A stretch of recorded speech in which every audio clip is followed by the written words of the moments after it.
Hello friends, इस video में हम बात करेंगे एचएएल कंपनी के क्वार्टर वन के रिजल्ट के बारे में, जो कि 14 अगस्त को रिलीज़ हुआ है। जैसा कि आप यहाँ पे डेट देख सकते हैं। तो सबसे पहले स्टैंड अलोन डाटा देखेंगे, उसके बाद हम कंसोलिडेटेड डाटा को देखेंगे।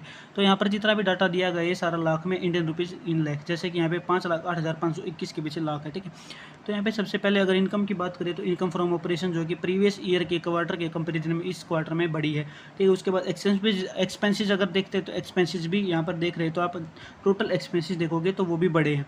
ठीक है, आपको ये चीज़ें ईयर मार्च 2024 के कंपैरिजन में इस चीज़ को नहीं देखना, आपको ईयर टू ईयर देखना है। ठीक है, वो मैं वीडियो के लास्ट में बताऊंगा क्यों देखना है। ठीक है, तो यहाँ पे आप देख रहे हैं तो जो टोटल एक्सपेंसेस है वो भी बढ़े, लेकिन रेवेन्यू जो है, रेवेन्यू यानी कि टोटल इनकम भी काफ़ी बड़ी है। तो रेवेन्यू में से एक्सपेंसेस घटा देते हैं तो हमारा प्रॉफिट निकल के आ जाता है, प्रॉफिट बिफोर टैक्स, जो कि 1,58,217 और जून 2023 में 1,08,913 रहा है। तो अगर हम उसमें से टैक्स भी डिडक्ट कर देते हैं तो नेट प्रॉफिट हमारा निकल के आ जाता है 1,43,000, जो कि पिछले साल के क्वार्टर में था 81,000। यानी कि बहुत ही बड़ा प्रॉफिट हमें देखने को मिल रहा है, काफ़ी बड़ा जंप यहाँ पर कंपनी ने किया है।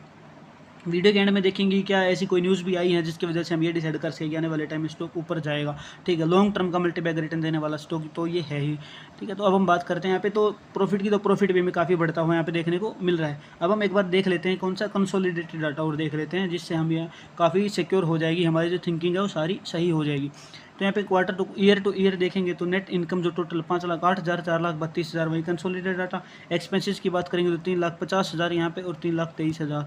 उसके बाद यहाँ पे अगर नेट प्रॉफिट की बात करेंगे तो नेट प्रॉफिट भी यहाँ पे आप देख सकते हैं कि 1,43,000 और 81,000। यानी कि कंसोलिडेटेड डाटा और स्टैंड अलोन डाटा दोनों में डाटा में जो क्वार्टर वन 2023 के कंपैरिजन में जो रिजल्ट है वो काफ़ी बढ़िया देखने को मिला है और काफ़ी बढ़िया हमें प्रॉफिट देखने को मिल रहा है।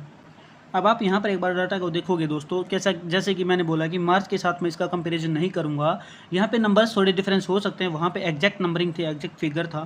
तो यहाँ पे सेल देखोगे और एक्सपेंसेस देखोगे तो यहाँ पे जैसे आप देखोगे जून, सितंबर, दिसंबर और मार्च के नंबर्स देखोगे, यहाँ पे जहाँ पे भी आपको मार्च के नंबर देखने को मिलेंगे तो बहुत ही बड़ी राउंड फिगर आपको देखने को मिल रही है। इसलिए ईयर टू ईयर कंपेरिजन हर जगह होता है, मार्च के साथ कंपेरिजन किया जाएगा, मार्च के साथ, तो हम वहाँ पे डिसाइड कर पाएंगे ग्रोथ कैसी हो रही है, वहाँ पे कुछ चीज़ें बढ़ रही हैं यानी कि रेवेन्यू बढ़ रहा है नहीं बढ़ रहा है। जैसे मार्च के साथ कंपैरिजन करोगे तो अभी मार्च का और जून का कंपैरिजन करोगे तो आपकी सारी की सारी थिंकिंग नेगेटिव हो जाएगी, आपको लगेगा कि मार्केट क्रैश होने वाली है और आप इस स्टॉक को घबराहट की वजह से बेचना शुरू कर दोगे। लेकिन ऐसा नहीं है, आप इसलिए ईयर टू ईयर जहाँ पे भी आप देखोगे तो आपका कंपैरिजन ईयर टू ईयर ही दिखेगा। एबिटा हो गया, चाहे प्रॉफिट हो गया, चाहे रेवेन्यू हो गया।